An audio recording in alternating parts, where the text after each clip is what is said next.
Heian Shodan. It is the level 1 kata. So most of what you've been learning from the basic, like the punch and the stances, will be shown here. Step by step. Okay? So you remember for Heian Shodan, you're going to shout twice. Okay?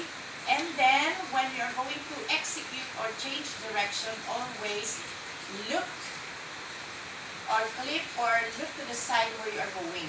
Okay? So twist your head to the left or to the right if you're going to the right. Now let's start. So first, let's bow. Always for respect. And open leg stance or the natural stance. And let's start with Heian Shodan.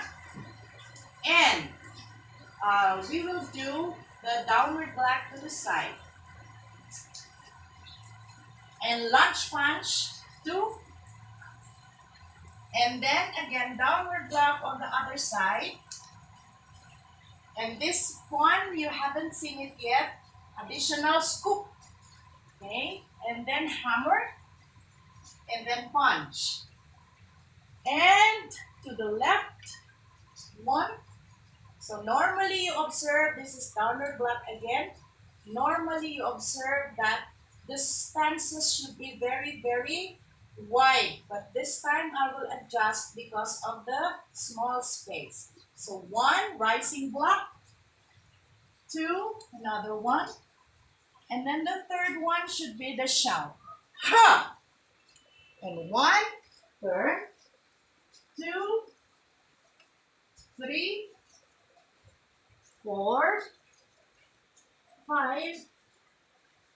Downward block again. You have seen a lot of downward blocks. This time, lunge punch. 2, 3. Ha!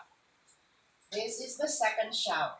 And turn 1, knife hand block. And 45 degrees knife hand block.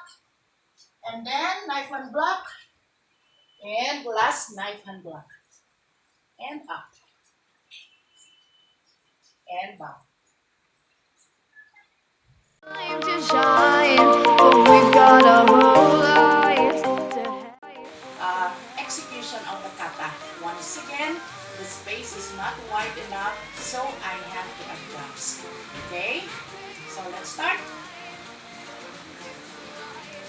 Heian Shodan.